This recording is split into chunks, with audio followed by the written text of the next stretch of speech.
ವಿಶೇಷ ಕಾರ್ಯಕ್ರಮಕ್ಕೆ ಸ್ವಾಗತ. ನಾನು ಹೇಮಂತ್. ಸ್ಯಾಂಡಲ್ವುಡ್ನಲ್ಲಿ ಸಾಕಷ್ಟು ದಿನಗಳಿಂದ ಕೇಳಿ ಬರ್ತಾ ಇರೋ ಪ್ರಶ್ನೆ, ಒಳ್ಳೆ ಮೂವಿ ಬರ್ತಾ ಇಲ್ಲ ಅಂತ. ಆದ್ರೆ ಕಳೆದ ವಾರಗಳಿಂದ ಸಾಕಷ್ಟು ಒಳ್ಳೆ ಮೂವಿಗಳು ತೆರೆ ಮೇಲೆ ಬರ್ತಾ ಇದೆ.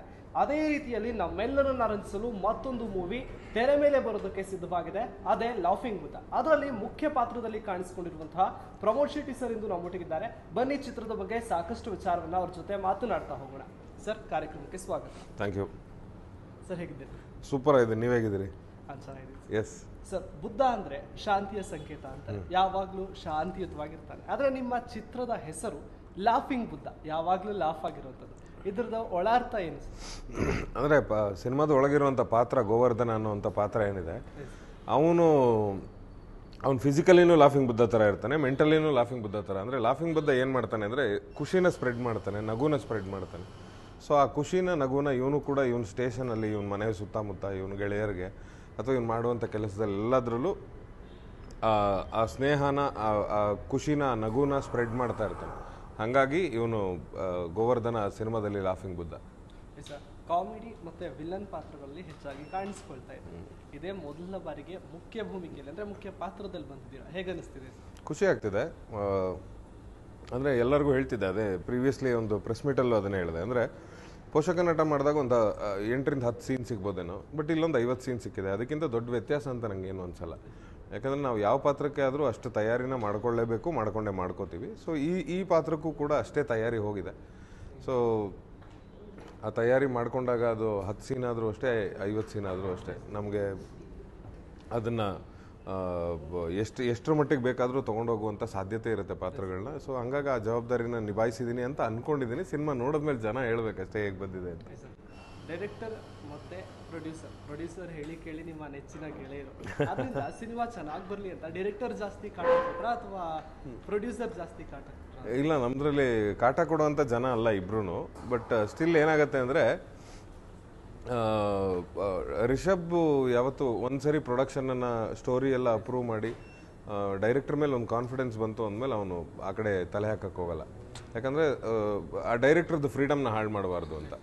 ಸೊ ಪ್ರೊಡ್ಯೂಸರ್ ಅಂತ ಬಂದಾಗ ಅವನಿಗೇನು ಕಾಳಜಿ ಇರುತ್ತೆ, ಮೇಕಿಂಗ್ ಹೆಂಗಾಗಬೇಕು, ಅದು ಔಟ್ಪುಟ್ ಬಂದಮೇಲೆ ಇದಕ್ಕೆ ನಾವು ಎಷ್ಟು ಸ್ಪೆಂಡ್ ಮಾಡಬೇಕು, ಆ ಥರದ ವಿಚಾರಗಳಲ್ಲೆಲ್ಲ ನಾನೇನು ಹೇಳ್ಕೊಡ್ಬೇಕಾಗಿಲ್ಲ. ರೈಟ್ ಫ್ರಮ್ ಸರ್ಕಾರಿಯಿಂದ ಹಿಡಿದು ಇಲ್ಲಿವರೆಗೂ ನಾವು ಮಾಡ್ಕೊಂಬಂದಿರೋ ಎಲ್ಲ ಸಿನಿಮಾನೂ ನಾನು ಅವನು ಜೊತೆಲಿ ಕೂತು ಪ್ಲ್ಯಾನಿಂಗ್ ಮಾಡಿರುವಂಥದ್ದು. ಆ್ಯಂಡ್ ಅವನ ಇನ್ಪುಟ್ಸ್ ತುಂಬ ಪ್ರಮೋಷನ್ಸಿಗೆ ತುಂಬ ಚೆನ್ನಾಗಿರುತ್ತೆ.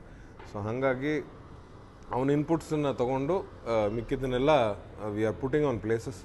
ಹಾಗಾಗಿ ನನಗೆ ಯಾರ್ದು ಏನು ಪ್ರೆಷರ್ ಇಲ್ಲ, ಪ್ರೊಡ್ಯೂಸರ್ದು ಏನೂ ಇಲ್ಲ, ಡೈರೆಕ್ಟರ್ದು ಏನೂ ಇಲ್ಲ. ಬಟ್ ಡೈರೆಕ್ಟರ್ದು ಫಿಸಿಕಲಿ ದಪ್ಪ ಆಗಬೇಕು ಅನ್ನೋ ಒಂದು ಇಂಟೆನ್ಷನ್ ಇತ್ತಲ್ಲ ಅವ್ರಿಗೆ, ಅದನ್ನು ಫುಲ್ಫಿಲ್ ಮಾಡೋಕ್ಕೆ ನಾನು ಸ್ವಲ್ಪ ಒದ್ದಾಡಿ ಆಲ್ಮೋಸ್ಟ್ ಒಂದು 30 kg ವೆಯ್ಟ್ ಪುಟ್ ಆನ್ ಮಾಡಿಕೊಂಡು ಈಗ ಒಂದು 25 kg ಇಳಿಸಿದ್ದೀನಿ.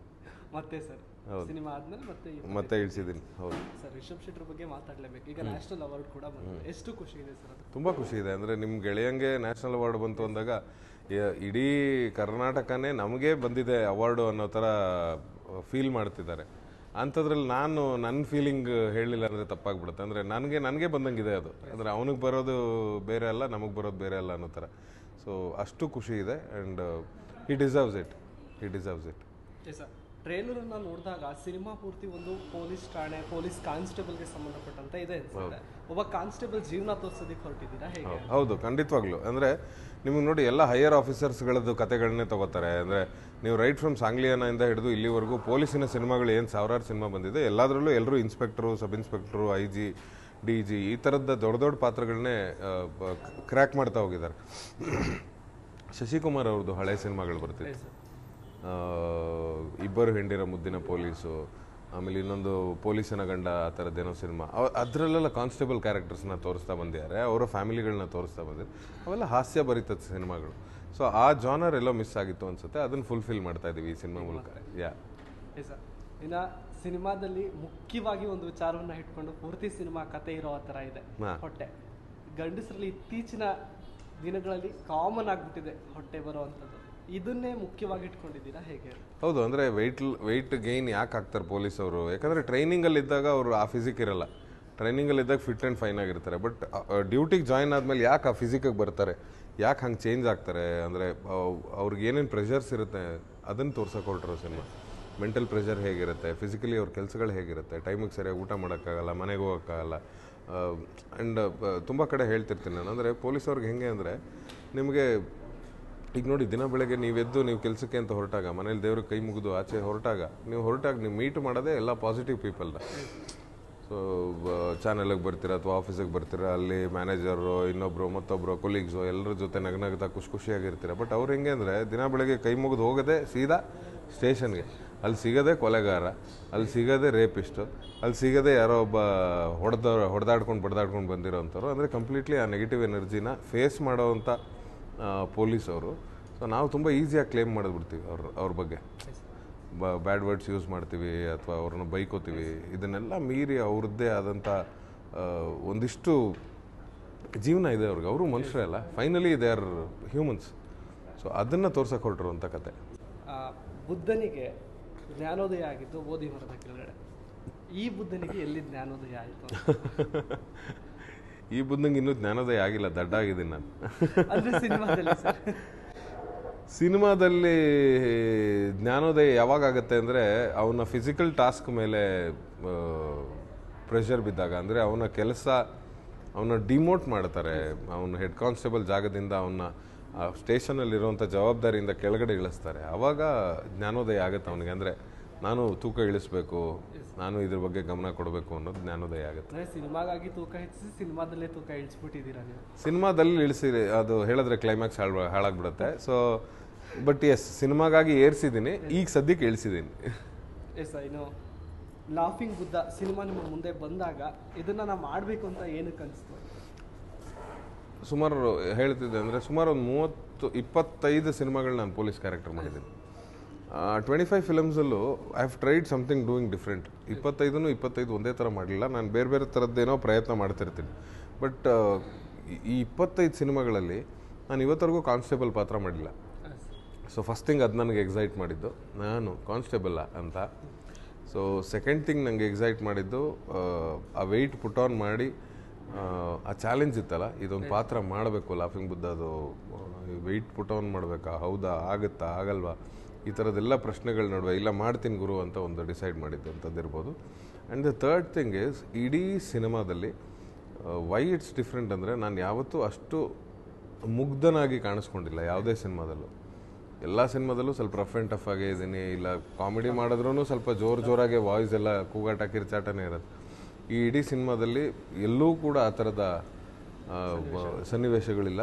ಮತ್ತು ತುಂಬ ಮುದ್ದಾಗಿ ಕಾಣಬೇಕಾಗಿತ್ತು ಇಡೀ cinema. That was A challenge. Being an actor, ಇದು ಒಂದು ಚಾಲೆಂಜ್. ನೋಡಲೇಬೇಕಲ್ಲ ಹೆಂಗಿರುತ್ತೆ ಅಂತ. ಪೂರ್ತಿ ಸಿನಿಮಾಗಳು ಒಂದು ಪಾರ್ಟ್ ಆದರೆ ಇದೇ ಒಂದು ಪಾರ್ಟ್. ಎಕ್ಸಾಕ್ಟ್ಲಿ ಕಂಪ್ಲೀಟ್ಲಿ ಡಿಫ್ರೆಂಟಾಗಿ ಕೂರುತ್ತಿತ್ತು. ಸೊ ಹಾಗಾಗಿ ಇನ್ನು ಬಾಡಿ ಪುಟ್ ಆನ್ ಆಗಬೇಕಿತ್ತು, ತೂಕ ಜಾಸ್ತಿ ಆಗಬೇಕಿತ್ತು. ತೂಕ ಜಾಸ್ತಿ ಆಗ್ತಿದ್ರಿ, ಮನೇಲಿ ಹೇಗೆ ತಗೊಂತಿದ್ರು? ಹೆದರ್ಕೊಂಡ್ಬಿಟ್ಟಿದ್ಲು ಹೆಂಡತಿ ಪಾಪ. ಅಂದರೆ ನಂದು ಶುಗರ್ ಇಂಟೇಕ್ ಜಾಸ್ತಿ ಇತ್ತು ಆ ಟೈಮಲ್ಲಿ. ತುಂಬ ಶುಗರ್ ತೊಗೋಬೇಕಾಗಿತ್ತು. ಅಂದರೆ ಹೊಟ್ಟೆ ದಪ್ಪ ಕಾಣೋದು ಮ್ಯಾಟ್ರ್ ಆಗ್ತಿರಲಿಲ್ಲ, ಮುಖ ದಪ್ಪ ಕಾಣಬೇಕಿತ್ತು. ಸೊ ಈಗೆಲ್ಲ ಈ ಇದೆಲ್ಲ ಡಬಲ್ ಚಿನ್ ಬರಬೇಕಿತ್ತು, ದಪ್ಪ ಆಗಬೇಕಿತ್ತು. ಸೊ ಆವಾಗ ನಾನು ಬೇರೆಯವ್ರಿಗೆಲ್ಲ ವಿಚಾರಿಸಿದಾಗ ಯೂಶ್ವಲಿ ಹೇಳ್ತಾರೆ ಸೋಡಾ ಮತ್ತು ಶುಗರ್ ಇಂಟೇಕ್ ಜಾಸ್ತಿ ಆದರೆ ಮುಖ ಊದುತ್ತೆ ಅಂತ. ಬಟ್ ನಮಗೆ ಹೆವಿ ಇಂಟೇಕ್ ಶುಗರ್, ನನಗೆ ಮೊದಲೇ ಸ್ವೀಟ್ ಅಂದರೆ ಇಷ್ಟ. ಸೊ ಹೆವಿ ಇಂಟೇಕ್ ಶುಗರ್ ತೊಗೋತಾ ಇದ್ದಾಗ ಅವಳಿಗೆ ಭಯ ಆಗ್ತಿತ್ತು. ಅಂದರೆ ಹೆಲ್ತ್ ಏನೋ ಅಪ್ಸೆಟ್ ಮಾಡ್ಕೋತೀರಾ ನೀವು ಅಂತ. ಆ್ಯಂಡ್ ಚೆಕಪ್ಪಿಗೂ ಕರ್ಕೊಂಡೆಲ್ಲ ಓಡ್ತಿದ್ಲು ಪಾಪ ಅವಳು. ಅವಳು ಟೆನ್ಷನ್ಗೆ ಅವಳಿಗೆ BP ಹೆಚ್ಚು ಕಡಿಮೆ ಆಗ್ತಿತ್ತು. ಬಿಟ್ರೆ ನನಗೇನೂ ಆಗಿಲ್ಲ. Touch wood, I am fine. ನಿಮ್ಮ ಗೆಳೆಯರ ಬಳಗದಲ್ಲಿ ಹೇಗೆ ತಗೊಂತಿದ್ರು ಸರ್ ಇದೇ ತೂಕ ಹೆಚ್ಚಾಗೋದು?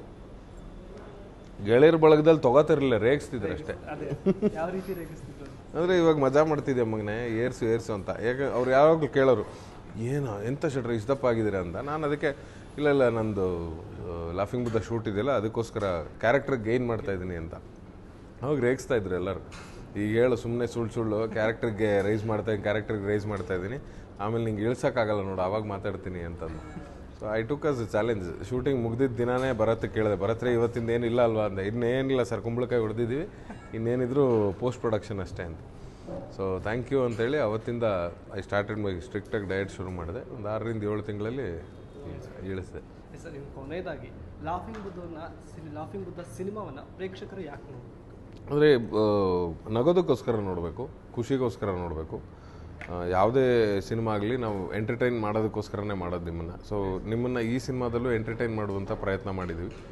ಆ್ಯಂಡ್ ಎಂಟರ್ಟೈನ್ಮೆಂಟ್ ಅಷ್ಟೇ ಉದ್ದೇಶ, ಬೋಧನೆ ಮಾಡೋವಂಥದ್ದು ಆ ಥರದ್ದು ಈ ಥರದ್ದು ಏನೂ ಇಲ್ಲ. ಆ್ಯಂಡ್ ನಮ್ಮ ಸಿನಿಮಾಗಳಲ್ಲಿ ಬೆಸ್ಟ್ ಪಾರ್ಟ್ ಈಸ್ ಎಲ್ಲರೂ ಬಂದು ಕೂತ್ಕೊಂಡು ನೋಡ್ಬೋದು. ಮಕ್ಕಳಿಂದ ಹಿಡಿದು ಯಜಮಾನರಿಂದ ಹಿಡಿದು ಮನೆಯವರಿಂದ ಹಿಡಿದು ಅಥವಾ ಅಪ್ಪ ಅಮ್ಮನೂ ಕರ್ಕೊಂಬರ್ಬೋದು, ಅಜ್ಜಿ ತಾತನೂ ಕರ್ಕೊಂಬರ್ಬೋದು. ಆ ಥರದ ಒಂದು ಸಿನಿಮಾ ನಮ್ಮದಾಗಿರುತ್ತೆ.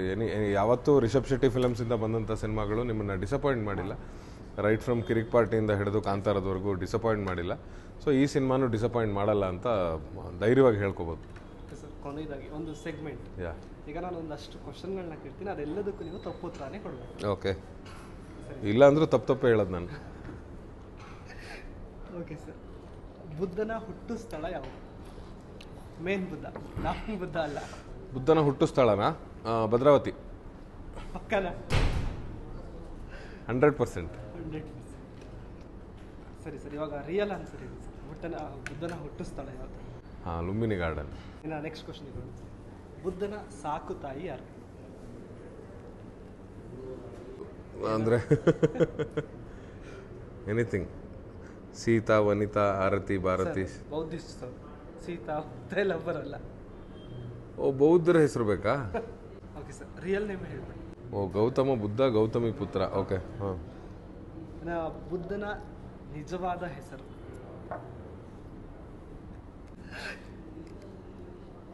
ಅದು ಬೌದ್ಧಿಸ್ಟ್ ನೇಮೇ ಆಗಿರ್ಬೇಕು. ಅಶೋಕ. ಅಶೋಕ ಕಿಂಗ್ಡಮ್, ಕಿಂಗ್ ಅವರು. ಸಿದ್ಧಾರ್ಥನ? Original answer, real answer sir ಅದು. ಓಕೆ. ಬುದ್ಧ ಕ್ರಾಂತಿಯ ಸಂಕೇತ, ಹೌದಾ ಅಲ್ವಾ? ಶಾಂತಿಯ ಸಂಕೇತ. ಸರ್ ರಾಂಗ್ ಆನ್ಸರ್ ಕೊಡಿ ಅಂದೆ. ನೀವೇ ಹೇಳ್ಬಿಟ್ರಲ್ಲ ಕ್ರಾಂತಿಯ ಸಂಕೇತ ಅಂತ, ಹೇಳಕ್ಕೇನು ಉಳಿಸಿದ್ರ? ರಾಂಗು. ಅಲ್ಲ, ಹೌದು ಹೌದು, ಕ್ರಾಂತಿಯ ಸಂಕೇತ ಹೌದು. ತಪ್ಪು ಉತ್ತರ. ಸರ್, ಬುದ್ಧ ಮೈಸೂರಿಗೆ ಬಂದಿದ್ದು ಯಾವಾಗ? ಮೊನ್ನೆ ಹೋದ ವರ್ಷ ದಸರಾಗೆ. ದಸರಾಗೆ ಬಂದ. ಲಾಫಿಂಗ್ ಬುದ್ಧ ಬಂದಿದ್ದು ಯಾವಾಗ? ಆಗಸ್ಟ್ 30ಕ್ಕೆ. ಇನ್ನೂ ಬಂದಿಲ್ಲ ಹಾಗಿದ್ರೆ. ನಾಡಿದ್ದು ಬರ್ತಾನೆ ಇನ್ನೊಂದು ವಾರಕ್ಕೆ. ನೋಡಿದ್ರಲ್ಲ ವೀಕ್ಷಕರೇ, ಲಾಫಿಂಗ್ ಬುದ್ಧ ಎಲ್ಲರನ್ನ ನಗಿಸಲು ಇದೇ 30ರಂದು ತೆರೆ ಮೇಲೆ ಬರ್ತಾ ಇದೆ. ದಯವಿಟ್ಟು ಎಲ್ಲರೂ ಚಿತ್ರಮಂದಿರಕ್ಕೆ ಹೋಗಿ ಲಾಫಿಂಗ್ ಬುದ್ಧನನ್ನ ನೋಡಿ ಎಂಜಾಯ್ ಮಾಡಿ.